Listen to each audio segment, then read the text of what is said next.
皆さん、こんにちは、綾乃です。前回は動詞の活用についてお話ししましたが、今回は日本語の形容詞の活用についてお話ししたいと思います。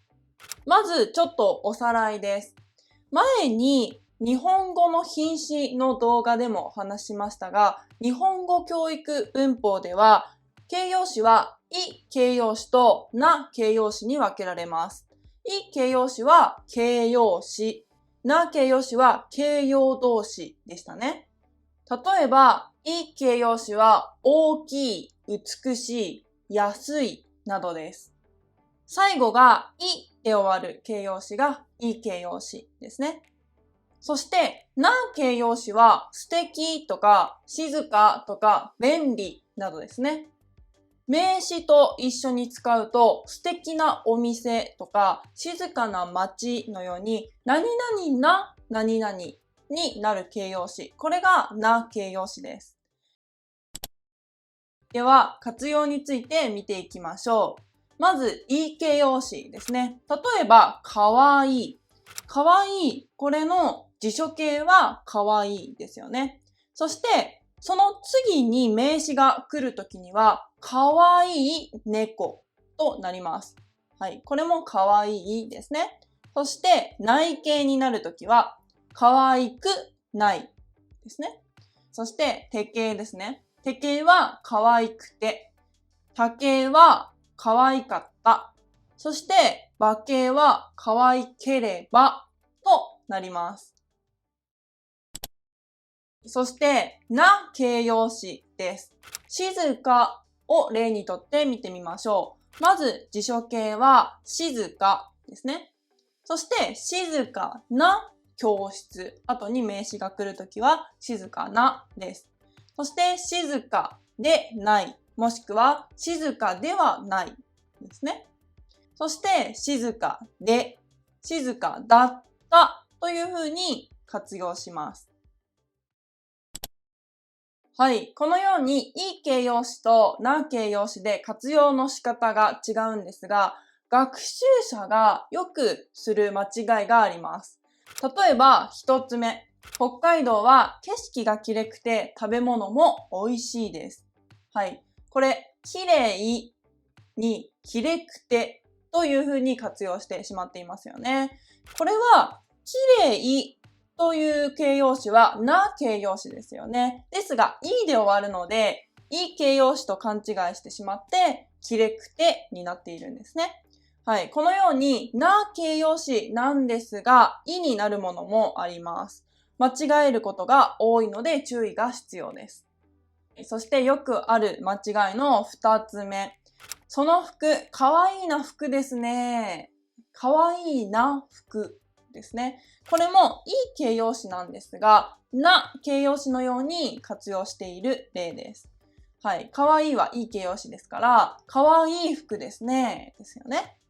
いい形容詞になをつける間違いもよくあります。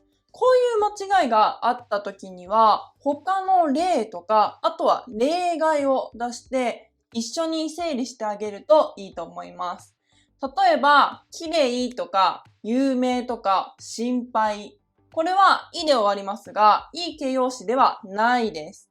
な形容詞ですよね。綺麗な街とか、有名な人とかね。そういう風に活用しますよという風に例を出して整理するといいと思います。い形容詞は必ずいで終わるんですが、な形容詞にはそういったルール、規則がありません。いで終わるものもな形容詞の中にはあります。い形容詞とな形容詞の違いは、これはあくまでも活用の仕方なので覚えておきましょう。以前、品詞の動画で基本的に名詞を修飾するのが形容詞。そして動詞を修飾するのが副詞とお話ししました。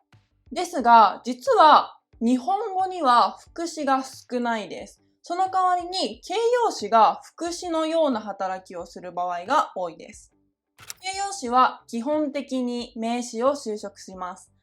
例えば、大きいおにぎりとか、静かな公園のようになりますね。はい。そして、動詞を修飾する場合。これは、大きく書くとか、静かに話すのようになります。このように、い形容詞は、くの形で、な形容詞は、何々にの形になります。大きいとか静かは、これはあくまで形容詞に分類されるものなんですが、動詞について副詞的な働きもするということができます。はい。では、今日の動画のまとめです。主に名詞を修飾するのが形容詞ですね。そして日本語にはい形容詞とな形容詞があります。これ働き方は同じなんですが活用が違います。い形容詞とな形容詞の違いは学習者がつまずきやすい点でもあるので注意が必要です。そして日本語の形容詞の多くは副詞の働きをすることもできます。はい。では、今回の動画はこれで終わります。皆さん、形容詞の活用の動画、いかがだったでしょうか？よく聞く間違い、これ、そういうことなんだ、と分かった人もいるかもしれません。この動画が面白かった、役に立ったと思った人は、チャンネル登録、コメント、シェア、いいね、お願いします。はい。では、次の動画でお会いしましょう。バイバーイ。